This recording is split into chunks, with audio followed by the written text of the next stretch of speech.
We don't have 9 lives like cats. That's why clear communication matters, especially with police. Today, you'll learn the most common police phrases for first contact and ID checks in simple English. Quick note before we begin. This episode is for English learning only. We're not giving legal advice. Our goal is to help you understand common police English and stay calm. Hello, everyone, and welcome to Easy English with PJ. I'm PJ, and with me today is my good friend Emma. Hey everyone, I'm so happy to be here. Emma, why should people learn these police phrases? Because when you understand what officers are saying, you stay calm. You know what to do. Everything goes smoothly. Exactly. We're teaching you to understand them, not to be warned. Right. These are real phrases officers use every day across America. Now, the exact words might vary a little. One officer might say, "Step over here," while another says, "Come over here." But the meaning stays the same. So, focus on the meaning, not the exact words. Exactly. That's what matters. All right. You ready? Let's do it. So, we've got 50 phrases today. Where should we start? Let's start with first contact, what you hear when an officer first approaches you. These happen in almost every police interaction. Perfect. What's the very first thing they might say?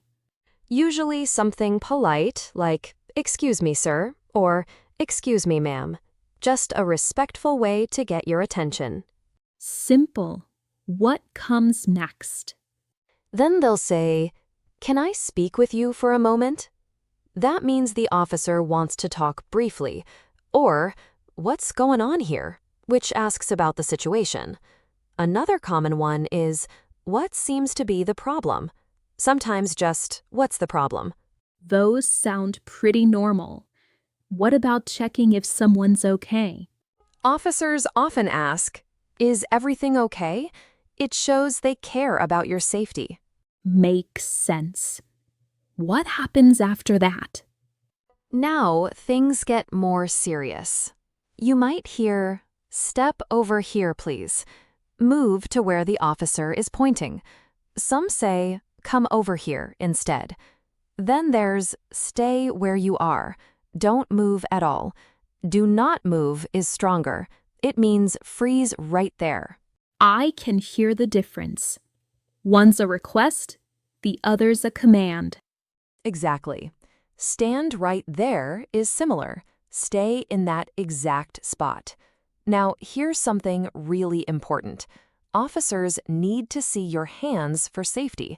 So you might hear, "Hands up," "Raise your hands," or "Hands where I can see them," show them clearly.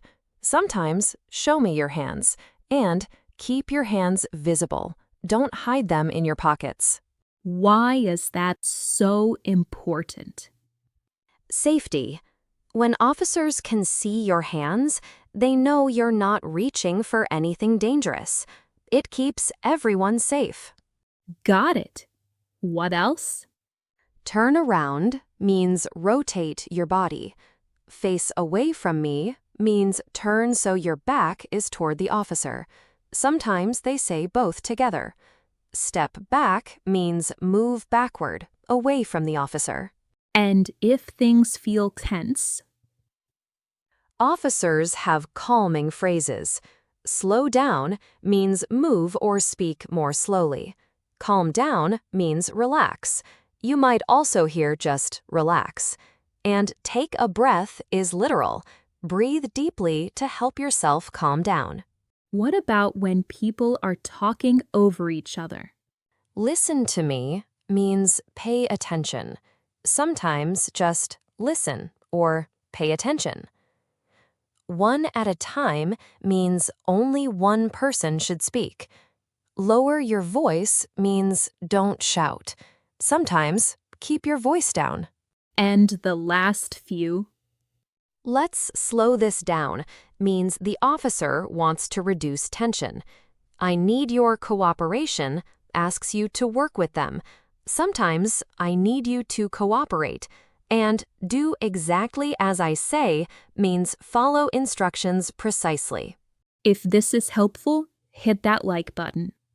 And remember, knowing these phrases keeps you calm, not scared. Now let's move to ID and information checks. Emma, what happens here?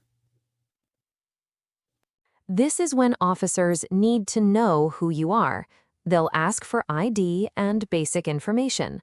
Answer clearly and honestly, and everything goes fine. What's the first thing they ask? Usually, "Can I see your ID, please?" It's a polite request for your driver's license or passport. You might also hear, "Do you have identification on you?" Or sometimes just, "ID, please." What comes after that? Basic questions. What's your full name? It means say your complete name, first, middle, and last. Date of birth. It asks when you were born. Sometimes, when were you born? And is this your current address? It means does the address on your ID match where you live now? Just identity stuff. Right. Then, who are you here with? Sometimes, are you here alone, if nobody's around? Where do you live? It asks for your home address. What brings you here today? It asks why you're at this location. Or, what are you doing here? What about cars or belongings? Is this your vehicle? It asks if the car belongs to you. Sometimes, is this your car? And who does this belong to? It's about any item the officer is pointing at. And safety questions? These are important. Are you carrying any weapons? It asks about guns, knives, anything dangerous. Sometimes, do you have any weapons on you? Anything sharp on you? It asks about things that could cut. Anything illegal on you? It asks about drugs, weapons, anything you're not supposed to have. Why do they ask? Safety for everyone. If you're honest, there are no surprises. What about how to answer? Do you understand? It checks if you get what was said. Sometimes, understand, or do you get it? Answer yes or no means keep it simple, no long explanations. Speak clearly means talk so the officer can hear you well. What if someone interrupts? The officer might say, "Don't interrupt me. Wait until they finish." Or, "I'll ask again." They're repeating the question, so listen. Sometimes, "Let me finish." And "Be honest with me" is a direct request for truth. Lying to police creates big problems. What's "this is routine" mean? Officers say this to help you relax. What's happening is normal, standard procedure.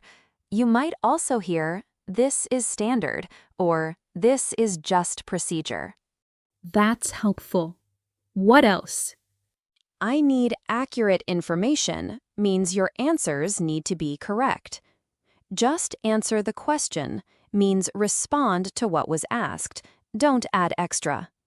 That's all I need right now means the officer has enough for the moment. Almost done? 2 more. Stay with me means pay attention, stay focused. Some officers say focus or pay attention to me. And finally, thank you for your cooperation. Officers say this when you've been helpful. Perfect. That's all 50. Emma, before we finish, can you give us an example of why understanding these phrases is so important? Absolutely. Let me give you a real situation. Imagine you're walking at night and a police officer approaches you. He says, "Excuse me, sir, can I speak with you for a moment?" You understand this, so you stop calmly. Okay, so far so good. Then he says, "Do you have identification on you?" You understand. So you say, "Yes, officer," and you slowly reach for your wallet. But here's the key. If he suddenly says, "Hands where I can see them," you immediately stop reaching and show your hands. You understand he wants to see your hands first for safety. So, understanding that phrase keeps everyone safe. Exactly. If you don't understand hands where I can see them, you might keep reaching for your wallet. The officer gets nervous because he can't see what you're doing. The situation gets tense. But when you understand, you stop, show your hands, and then you can explain, "My ID is in my pocket. May I get it?" That's a perfect example. Understanding removes the confusion. Right. Another example. You're at a traffic stop. The officer says, "Turn off the engine and keep your hands on the wheel." If you understand these phrases, you do exactly that. You stay calm, you follow instructions, and everything goes smoothly. But if you don't understand and you start moving around looking for documents, the officer doesn't know what you're doing. So, it's really about clear communication. Absolutely. When you understand what officers are saying, you can cooperate properly. You stay safe, the officer stays safe, and the interaction ends quickly and peacefully. That's why these phrases matter so much. Perfect example. So now you've learned all 50 phrases and seen exactly why they're important in real situations. And the goal isn't to be scared of police. The goal is to feel confident because you understand what's happening. What's your advice for our viewers? These aren't just random words. When you understand them, you feel prepared instead of scared. Don't try to memorize all 50 at once. Just get familiar with them. If you hear these in real life, you'll recognize them. That's what matters. And what if someone doesn't speak English perfectly? It's okay to say, "I don't understand," or "Please speak slower." Officers would rather repeat themselves than have a misunderstanding. Great advice. Mistakes are normal. Absolutely. The point isn't perfection. It's understanding enough to stay safe and communicate clearly. Before we finish, let's share today's mantra. Everyone, repeat after us. I understand police phrases clearly, and I respond with calm confidence. One more time with feeling. I understand police phrases clearly, and I respond with calm confidence. One last time. Really believe it? I understand police phrases clearly, and I respond with calm confidence. Knowledge removes fear. When you understand these phrases, you're prepared. Every phrase you learn makes you more confident and safer. Thanks for watching Easy English with PJ. If this helped, hit that like button and subscribe. Next week, episode 2 covers detention, arrest and rights, and questioning and investigation. See you next time, everyone. Keep practicing, and remember, you've got this. Bye. Bye.